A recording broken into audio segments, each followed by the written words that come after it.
Hi. Hello. Hello. Hello. Hello. Hello and welcome to Architecting.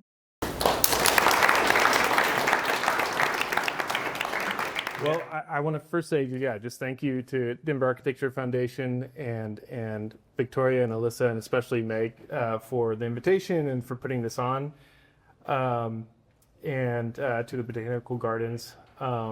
This really is a special thing to name this for Alan. I had the joy of doing another one of these interviews with Alan one time, and I think I need to do like a part 2 and a part 3 because I think in an hour and 15 minutes we got to about 1967 or something like that. Just such a force and such a dedicated personality here in the Denver scene that I look up to and want to emulate eventually. Let's get on to Ron here. This has been good. Normally, we don't really know each other, but we've got to spend the whole day together, and so I feel like we've been having this interview kind of all day. And right. I think I kind of promised you all easy questions, but I'm going to start with a really difficult one. So, okay, you went to school in Denver, you're in LA. The Nuggets or the Clippers? What's no. This could really divide the audience. It's seriously the Nuggets. Oh, it's very easy for me. Playing to the crowd. Yeah. No, it's not even. I think if it was, to be honest, it would be a little harder for me if it was the Lakers or the Nuggets. But I'm absolutely the Nuggets. Yeah. Nice. Mm-hmm.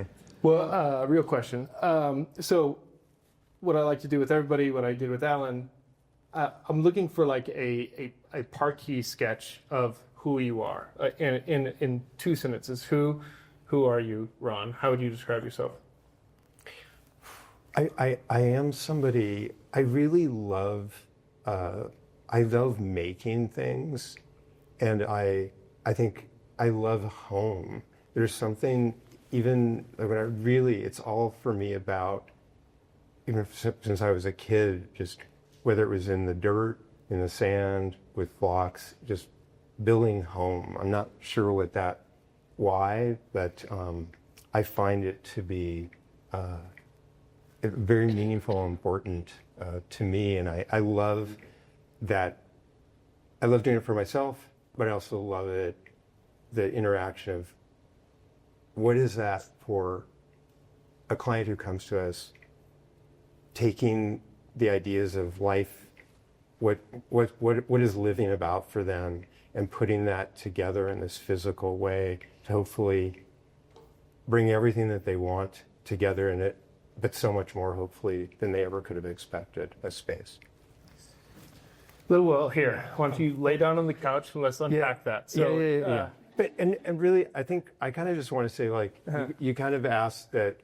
We sort of talked about stuff we were going to talk about, but also that we're just going to let this stuff go, and it's going to be meaningful at moments that may have nothing to do with the moment that we're discussing. Yeah.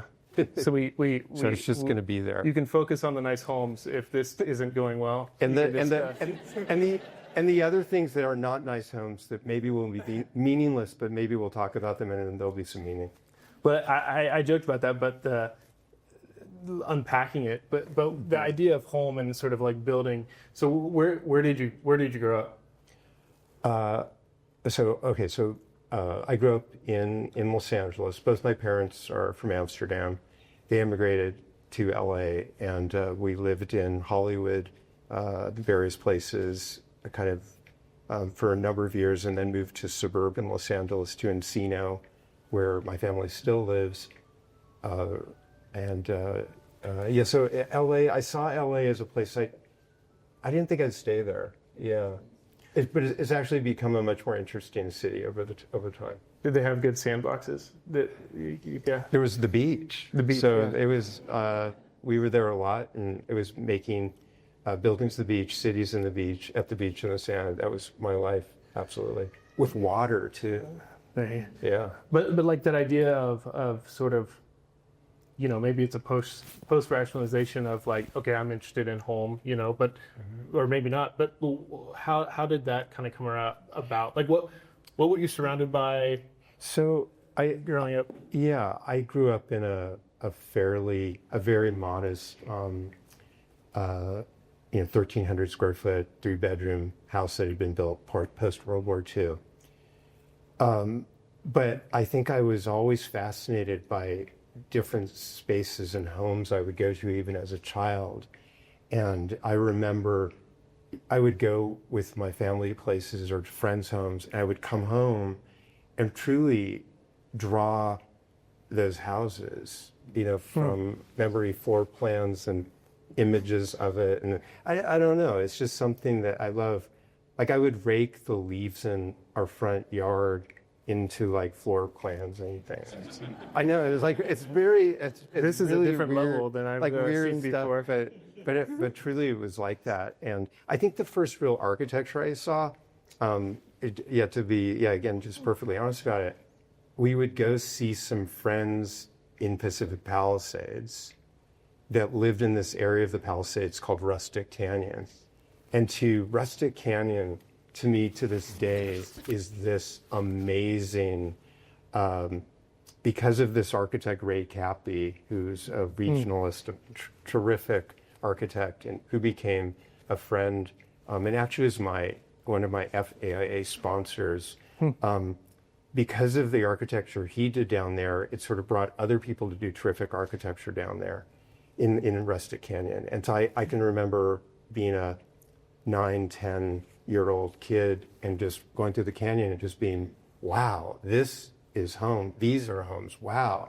It was incredible. So, yeah. Yeah, I feel like that's a unique thing of you're not typically around high-end residential architecture, or exposed to that, at least growing up in Kansas as myself, that, LA, it's a little more. Yeah. And so did that.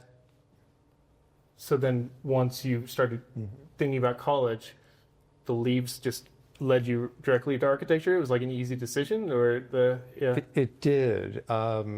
Let's see. Well, I think, first of all, on Los Angeles, I think LA is a very private city, lots of issues of public space, but I would say from 1900 to the present, there's no better city when it comes to the single family home, right? I mean, just from Green and Frank Lloyd Wright and on through, Ray Cappy, and there's just been this history of experimentation and an openness, partly due to the climate, the types of clients, the kind of creative people that live there.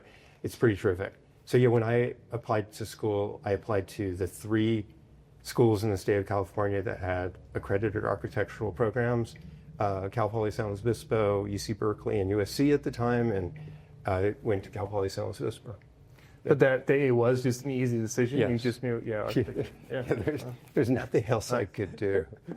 I really feel so fortunate. I feel very lucky that, So you were so focused and you knew what you wanted to do, but then going into architecture school, was it a surprise? Like or maybe in what ways was it a surprise and kind of not what you were expecting? I suppose I loved all of it, but I suppose the understanding and the complexity of structure and codes, and I think for me it was always very much a visual thing. It was about beauty and space, and suddenly, it's more complicated than that. It's structure. It's all those other parts. It's how do you really build these things? And I think, but I loved all of it. I still love the whole process. And what was the sort of kind of zeitgeist of Cal Poly at the time, or the pedagogy? Like, what do you feel like you were educated in a different way than maybe if you would have gone to one of the other 2 schools? Maybe. I appreciated the education I got there. It is right there. I think their motto is learn by doing. So it is it's not the most theoretical school, certainly, but I also think there was an openness to explore it in your own way. And although I'm very most interested in what space feels like, the experience of space, I also am not interested, never have been, in doing beautiful drawings and models and not seeing them become real. So I think it was a great place for me in that regard, in that it really was about let's do something and then actually walk through it in the end. Versus, like, I think in LA, now there's SciArc is a big private school in downtown LA, which feels always very, very theoretical to me.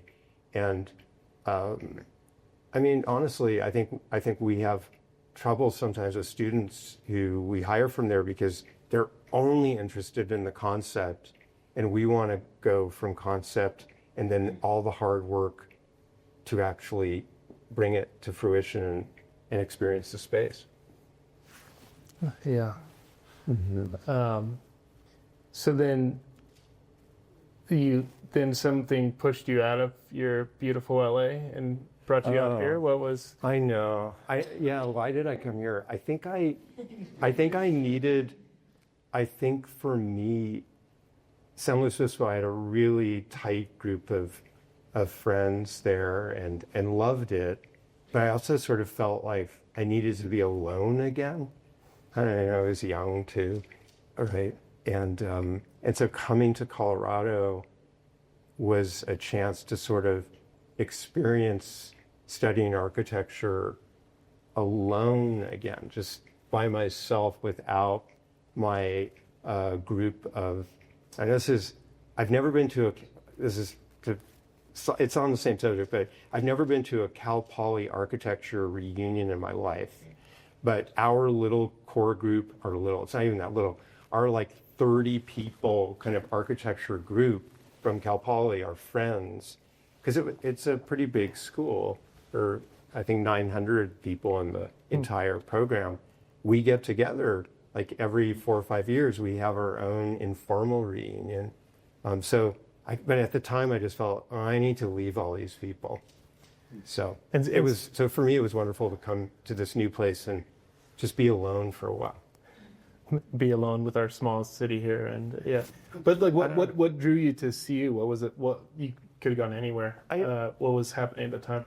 I visited Denver, and I liked that at that time. This would be the early '80s. I liked that it was still kind of a little raw, not completely figured out. Of course, this is all gone now, but honestly, the area down below lower downtown behind Union Station, this kind of abandoned industrial zone, was fascinating. And it just felt like a place that was relaxed enough in a way that you could just live here and touch it and be part of it pretty easily. And were you doing that same, were you focusing on kind of extending the same explorations that you were in undergrad of the sort of like tangibleness and the sort of like builtness, or did you have to do some real theoretical projects? I think at CU Denver it was still fairly, it was fairly real. It wasn't the most theoretical place either. So I think I continued in reality, and I was okay with that. I'm pretty intuitive as a designer. I don't need a big story. It's really about what does it feel like? What are the proportions of this place? How does it work? So then when did Alan come into that? During school or after? Yeah, no, during school. My very first semester, a colleague of Alan's, Ron Mason, came to a crit at the time, came to a crit at the school. He was on the jury, as they called it, I guess then. And he really liked what I was showing, I guess, and asked if I wanted to come work at the office part-time. And the person I worked under when I got to the office was Alan, on a project we did. He was working on a wonderful little pool house in Cherry Creek. And then I ended up continuing to work there for a number of years. I didn't know if you were going to say like the first person who threw a pencil at my head was no. No, but it really was the first architectural firm I worked at. So I learned a lot there. We'll go ahead. Well, no, it was a wonderfully, I think Alan created it was a very wonderfully professional, ethical, positive environment where everyone was trying to do good architecture. And so then you head back to LA after that, right? Yeah, I decided if I don't leave here soon, I'm not going to leave. So yes. Yeah. And so then what did that set you up for? Like what happened right after when you got back? So I went to work for a firm in Santa Monica that was doing mixed use projects because I was interested in that. And then but I guess I should also say, and I still love this. I only worked for 2 firms before starting Marmol-Radziner, the very wonderful moral firm here in Colorado. And then my experience with this firm in Santa Monica was, oh boy, I learned quite a bit, but there was lots of yelling and screaming, and it was not a positive place. But it was kind of wonderful because I love that. I think I've taken that with me as, oh, wow, the professional environment can be it's not that easy necessarily to have a good firm that provides a great environment for its employees. It could also go the other way. So I still look at that as a positive experience. But in any case, I was there a couple of years, and then I started doing some little projects on the side, and I had a friend, one of this group of 30, Leo Marmol, that was doing some projects on the side, and at a certain point, well, why don't we do these together? And then, LA is a good city for a young architect to do little projects that don't pay very much, but, can do a little cafe, maybe a kitchen remodel, a little addition. And, at a certain point, we had enough of that work that I left my job, and then Leo left his, and we just started doing this work. Yeah, there were some pictures cycling through the early days. Yeah. But, so you eventually get off, and you're both full time of that. And this, as like a newer firm starter, this is what I'm really interested in. And I just do this to get information and tricks and tools. Yeah. But so does it work out? No, I'm just kidding. Yeah. So paint us a picture, like, there's the picture there, but also of like your office with the marquee, and you have the quotes. Paint us a picture of those early days of like how it starts building up and kind of. Well, first of all, I think that so we're doing this for we started doing this, and we're working. We have some little jobs, but it's financially really difficult to make it work. As I think for many young architects, it can be. And there was some point in this, but we always were interested in doing really good, rigorous work, careful with our drawings, trying to do the best we could. And then we would hand it off to the general contractor. And again, these are little projects. So of course the quality of general contractor we were able to work with was very, very low. And so, then they would take these drawings and really not follow through with our intent at all. And there was a certain point where I was like, I remember saying to Leo, and we were really struggling financially. There's a point I said to Leo, these guys don't know anything more than we do. They just are willing to take the risk and responsibility to go ahead and be the GC, but they don't know anything. Of course, we had nothing to lose, so why don't we take the risk and just do it ourselves? And so we did. And so we began, and again, these are small projects, right? We became general contractors and started doing this work design build ourselves. So that was the beginning. And then the marquee that you're seeing, so that was our second office space. It was this little storefront just by Venice, California, still always on the west side. And I can't remember exactly, but it had been maybe it was like a nail salon before we moved in. And so they had this big sign, right? And that came with the lease. So we changed out the big piece of plastic, and I don't know, I just thought it'd be fun to make it like a movie marquee thing. And so then once a week, it was a burden after a certain point, but we would put up a different quote every week. And we actually met lots of neighbors that way, usually in a positive way. And then, depending on what we were saying, and then even a couple of clients came to us that way. But it was just a way to engage. So that's the marquee. And there was just, I think, one image of that in there. Yeah. But yeah, I thought it was interesting. I think somewhere you said that it sort of elevated the voice of the firm beyond what it would have been before. It was almost like a kind of Twitter or like Instagram, where you sort of had this presence in the neighborhood of kind of saying something that wasn't just, I'm an architect, right? Agreed. How did do you feel like that changed or sculpted your approach to architecture or your projects, or sort of your image within the neighborhood? Well, look, I think we were able to speak about things that we cared about, or events that maybe happened. Like, and it's off the top of my head, when Kurt Cobain of Nirvana died, I remember we put up some Kurt Cobain quote from, or some lyrics from the song, and we could comment on things. So it was a wonderful a way to speak to people in the city. At the same time, our work was generally at that time still different residential projects, and I know there's the other stuff in there that comes up, the heavy trash, that's later.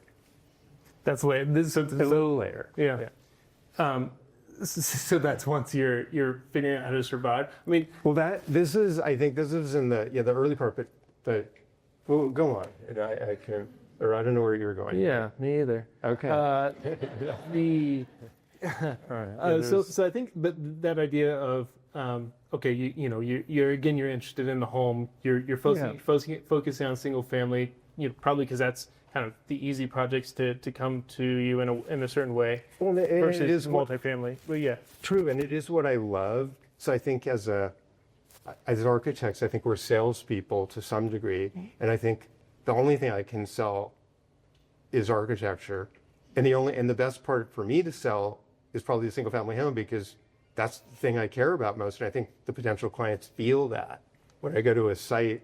I don't know. I get excited.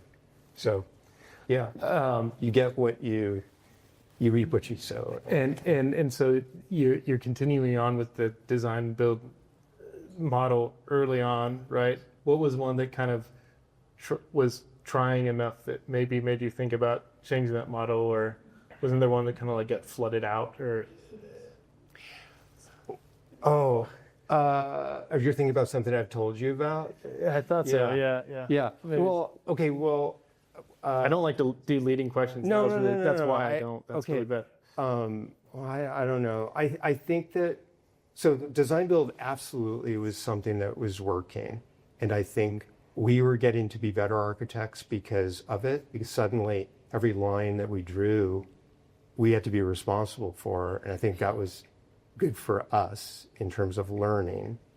I think it led to things like the restoration of the Kaufman House, which was like archaeology, this Neutra house out in the desert. I think those kind of clients loved that the people who were going to be drawing were also going to be making it, and it was one crew. It also meant that for us, we tended to then start attracting staff that were interested in craft and making. And that slowly then translated to, we need to make some steel windows that historically match the ones at this old Neutra house. Oh, I know how to weld. And then someone, we could set up a little metal shop behind the office. And so things just very organically went that way.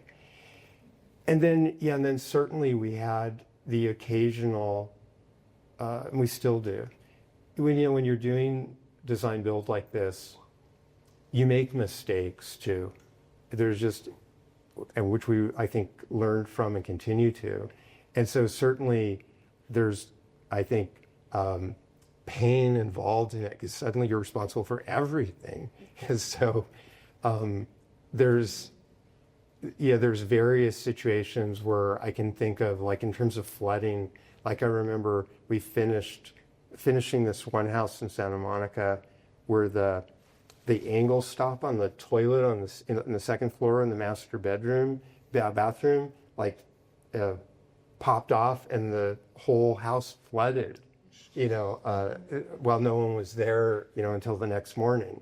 So really, and there's just, I think for me, there's many things like that. You just can't help it. I think I've sort of get through it all. It's a bit of a dark comedy is how I get through it every day. And I'm a bit sarcastic about it. And I think I'm just trying to keep things light enough in the office for all of us. But by and large, I think we're excellent builders. And I think that but we still make mistakes. Yeah. Yeah, and we had a long conversation about this earlier today, about sort of the design build model in general, right? And sort of talking about, there's pros and cons to it. For some clients come to you to have design build, some come to you because you're not design build, and sort of who controls the project in a lot of ways. Mm-hmm. And it seems like you guys are, because it's sort of the big D, little b, possibly, you're trying to control it more from an architectural point of view, which might be different from sort of the majority of design build. Agree. Right. Certainly, I think this is changing. I think there are more architects that are really trying to do design build in an architecturally led way, but we are certainly that way. It's architect-led design build. The person who runs our construction department is a licensed architect. He just happens to also be a great builder. Like I said, because of the way the office is, we attract those kind of people. So in our cabinet shop, there are people who are architects. In the metal shop, there are people who are architects who would just rather weld. Finished carpenters, they're trained as architects. They just rather be in the field. So it's an unusual situation, but it's absolutely design led. Yeah, and so we rip things out that don't quite seem right to us, and we have lots of arguments internally about what should we do here, but yeah, and probably more integration with like subcontractors than typical maybe architects. Yeah. We can, while we're designing, if we want to really dive deep into some facet of something we're exploring with, whether it's glass or who knows, we can bring those subcontractors into the design process with us, since we do a lot of business with people, and then they're going to be the subcontractor who actually execute for us, just maybe our cabinet shop, the metal shop. So you were talking about, okay, I know how to weld, I can do this steel frame. Then what does that evolve into with prefab, essentially, right? Like, so what was the idea there, and what the kind of journey of how you went about prefab? Well, okay, I think so prefab, for doing prefabricated houses, and you've seen some of those scroll by here too. It started because Dwell magazine, I can really blame it all on them. They approached a number of architects to sort of have a bit of a competition, I guess, to design a home for a particular site in North Carolina, I think it was. Maybe this is the early 2000s. And so we did that. We did not win, but we were really kind of infatuated with the idea of prefab. And again, remember, we had a shop we had a metal shop, we had a cabinet shop. And so we decided we would build a prototype prefabricated house. And for us, we also committed to, if we're going to do a prefabricated building, we really want it to be, we want it to leave the factory 95% complete, because the word prefab is tossed around just like ridiculously. So, and we wanted it to be good architecture. So we basically came up with a steel module concept. All modules were 12 feet tall, 12 feet or 8 feet wide, and then increments of 12 feet in length, 24, 36, 48, or 60. And so there was just a kit of blocks that we would design with. And Sounds easy. oh yeah. And I think we were young, naive, and crazy. And because we got a 50,000 square foot space south of downtown LA for 50 cents a square foot. It was reasonable. Moved our shop over there and started making these things. And I'm very proud of them as architecture. I really am. But it was hard. We had our little assembly line. There were 16 stations moving through the building. And of course, we didn't do a very good job selecting the building either, because the reality is there were places where the module couldn't get under a beam. So we had to restructure the building we were renting. And so the bottom line was we probably built 16 of them over maybe 7 or 8 years. We lost money on everyone, and we were charging our clients, I thought, quite a bit. We acted as the GC on everyone, whether it was in Utah or anywhere. We were the GC, Las Vegas. We did the whole thing, but we just never could really put it together. And it wasn't to the point where it drove us under, fortunately, but like if it was a $3 million house, we probably always lost, at least 10%. And, it was just one of these things. It was like we were building Bentleys, like they were handmade, individual things crafted in the factory. It was never like we were building 50 of the same thing. Each one was unique and very special. Yes, But it still had to be more efficient in a lot of ways than building on site if you're doing that level of detail and finish. I would just say it was not. Okay. Like I think for some of our clients, like the one we did, I think there's been some images of it in here, but there's one we did outside of Moab, Utah, in the rocks. I do think for those clients, this is where, again, we lost money on it, but I do believe if we had tried to build the same house on that site, it would have cost more than the prefab did. And I remember I visited the site with the clients in November of one year, and that house was there in November of the next year. There is no way you could have done that with local labor in Moab, Utah. So they were shipped across state lines, which is a whole other permitting nightmare, but to Moab from downtown Los Angeles. So again, I love them. I think everyone in our office, I think we're all really proud of the work we did. But when people come to us all the time about prefab, it's like, no, we're not doing it. So although after these fires, we're slightly thinking about it again, but we're not going to have our own factory. Yeah. We're not going to do it. Yeah. So I mean, you sort of pulled the plug on it, but we did. And then there's a point where I was like, I got to stop this. Interesting. So that's kind of the work, but now we're getting into this heavy trash. Well, I'm interested to know more sort of about the culture of the young firm and the sort of outside kind of pushes like this. So heavy trash, and I included 2 of our projects that we did through heavy trash in this series of images. But basically, there was a point where, we were doing, I think we felt like we had strength and power, and we had these shops, and we could make whatever we wanted, and we were doing well. And we're still, pretty young, so I know we're also thinking about how do we influence the city, what are things we could do.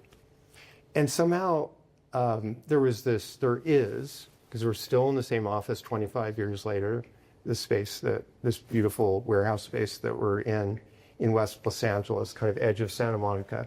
And 2 blocks up the street from us, there is this triangular little park. We're at the confluence of these 3 streets. And there was a certain point where homeless people were living in the park. So the solution, the city of Los Angeles' solution to this problem was to put an 8-foot-high wrought iron fence around the park, locked 24 hours a day. So nobody could use the park any longer, except, and the gardeners, the lawn continued to be mowed. So clearly the gardeners would go in and mow the lawn, once a week or so, and they would water the lawn, but no one could use it any longer, which we kind of thought, like, this is a ridiculous solution to the homeless situation. And this is back in, the homeless situation, of course, got much, much, much, much worse. But this is in maybe, again, 2005 or so, something like that. And so we decided, okay, we're going to build, in our metal shop, we're going to build this staircase and ramp that will go up and over the fence and into the park, that will allow public access once again.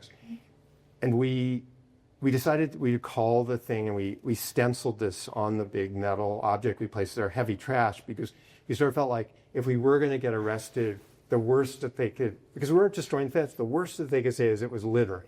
So we were just saying, okay, it's just heavy trash. So, and so we built this thing, and we practiced. We strung a line at 8 feet high in our parking lot to practice going over right the next fence. door. Yeah, they wouldn't know who did it. Well, we were a couple blocks away. And so, we practiced all this, and we own trucks because of construction. So one Sunday morning at 4:30 in the morning, a bunch of us, maybe 25 of us, we all, dressed in our kind of orange and construction gear, and went over there and set up the trucks like we were doing official work, and placed the stair in its position. And we managed to do it and then leave. And so we were home free. And then we all got to go back into the park and have lunch and enjoy it. It took the city of LA about 6 weeks to take it down.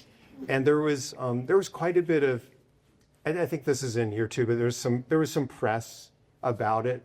No one knew that we had done it. It was anonymous. It was kind of sweet to see a discussion at least being had about, is this really the right thing to do at this park? And so when you say we, is that just your firm, or is it kind of a group of LA architects coming together? No, it's really just our firm. Yeah, it may be, and then girlfriends and boyfriends of people in the firm. Yeah, the firm we just paid for it. And then the other heavy trash project that's in here maybe happened it happened maybe 2012 or maybe it was 2008. I think it was before Obama became president. Rapid transit in LA has always been an issue. And at the time, there was no plan, even in the master plan for rapid transit, for a line coming west from downtown towards Santa Monica, which we just thought was ridiculous. So we created our fake subway line called the Aqua Line that had stops from downtown to Santa Monica.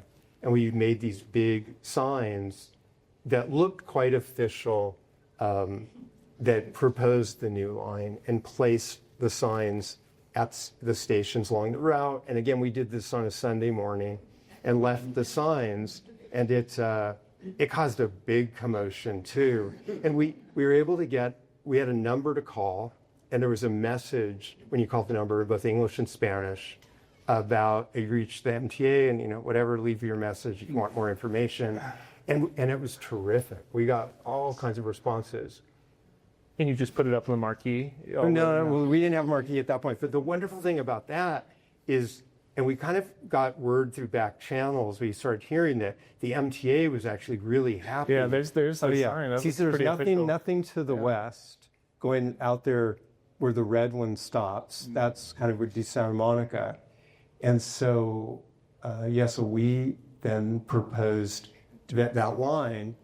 And what ended up happening is this, according to MTA, and I believe it, this instigated the decision that, oh, you know what, we really should have a line going west. And so they didn't name it the Aqua Line, but they almost did. And the color of the line is aqua. And there is a line that now doesn't take this route exactly, but does take this route and does exist. And I think that the MTA absolutely, the people at MTA would absolutely say that this project got it moving. Yeah. We're seeing pictures on the screen of a very efficient construction crews setting up the sign. Yeah, this is us. This is in front of our office at the time. Showing all that, just hanging out. And then let's see if you'll see. It'll move through it, but it was fun. So what do you think? I mean, with running an architecture firm and construction firm, and it's one thing when you're younger, you have more energy, you have less kids, maybe, you have this big push for sort of activism or kind of saying things. Mm-hmm. As the firm's grown, as you've gotten older, like how have you been able to keep that up, or has the firm been able to kind of still push for those different things and I could speak outside of the projects? I think probably now it's more through different pro bono projects that we do. Maybe project housing for a homeless coalition, things like that. It's more within the architectural profession. Although really, if someone had a great idea for another project like this, I certainly would be all for it. We sometimes do talk about it. It's tough to come up with things that you feel like you can really get behind and feel like you would do, and you want to be able to look back at it really proudly. So, yeah. Let's see. Coming up on time here a little bit. I think we can open up for questions pretty soon. But I want kind of last thing here. I was able to kind of walk around Denver a little bit with Ron this morning, and of course took him to the Clyfford Still Museum, and which was a nice surprise because he was a fan of Clyfford Still's work, and even for me living here, I don't always make the opportunity just to go there and sit in front of the space in the space and absorb that art. But what is it about his work that really kind of stands out to you and attracts you, and how might that kind of push itself into your work? Yeah, I think when I see it, and he really is a favorite of mine, and I think we are all moved by different ways. For me, there's something about the sense of proportion and rhythm, movement to that work that draws me in visually in a way that many other artists don't. I just love his eye and how he sees, whether the later very abstract pieces or the earlier more figurative pieces.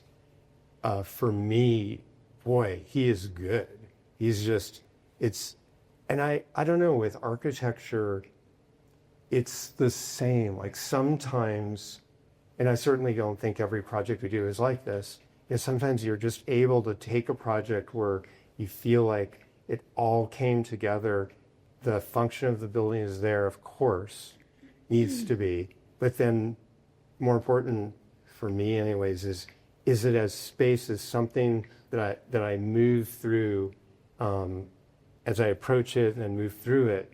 Is it just visually exciting for my eyes as I take in the materiality of it and the light and how the light moves through it, and all of that, the sound of moving through it? If it's really good, I think all that is comes together as well. And in Clyfford Still's paintings, by and large, I really feel that. Yeah, I mean, we were talking about it. I mean, at least for me, I'm just like so jealous of artists where you have a canvas, you can create it without a client hiring you necessarily, and without structure, and without all these things, and that idea of like how do you come up with this germ of the idea, the sort of concept and the essence of that, and then be able to push it through all that other stuff, and at the end come out with something that still holds on to that sort of soulfulness, especially within his work, of that sort of just slit of the spirit and the soul kind of coming out of it. Mm-hmm. Is there a project for you that really succeeds well in doing a lot of those things? I mean, there's fortunately for me, I feel like there's probably, I know it's crazy, a career in architecture that, I mean, honestly, I'd say there's maybe half a dozen to a dozen where I can really say, okay, this really, really is where I wanted it to be. It's, and I love working on all the projects. I mean, you're practicing architecture, you're learning all the time, even on the ones that aren't perfect. And then you have those rare opportunities where just everything seems to line up with the client and the site and the budget, and just it all works. But I'm willing to accept that it's not all the time, at least for me personally. Yeah, it's not. Well, I think it's interesting with you and Alan a little bit of where Alan was really early on able to design and build his own home that he still lives in, right? And you also designed your own home, so you're able to kind of put that unfiltered essence in a way into crafting your space. And did that one turn out? Oh, no. I think all three of my homes have been maybe in here, all three. Certainly the one I live in now, which is this kind of really dark in the trees kind of home at the Mandeville Canyon. But I think, sure, the opportunities to do a home for yourself, I've loved their chances. Well, people, maybe the best way to say it is, people often say to me, mostly lay people, I don't think necessarily architects, but, oh, isn't it really hard to design a home for yourself? And honestly, I think the answer is no, because, and maybe some of this I'm very lucky that I get to do, I think, wonderful homes for lots of clients where we explore lots and lots of things. So in my own home, it's much more reductive. I'm really just trying to explore a few things really well for myself, and fortunately, my wife is happy to go along. So it's a chance to just look at a few things carefully, and I've generally found it to be a wonderful experience. Yeah, nice. Thank you both for sharing your beautiful words and images with us. I think you definitely strengthened Denver's design community this evening, and you certainly inspired Denver's design community. So thank you so much.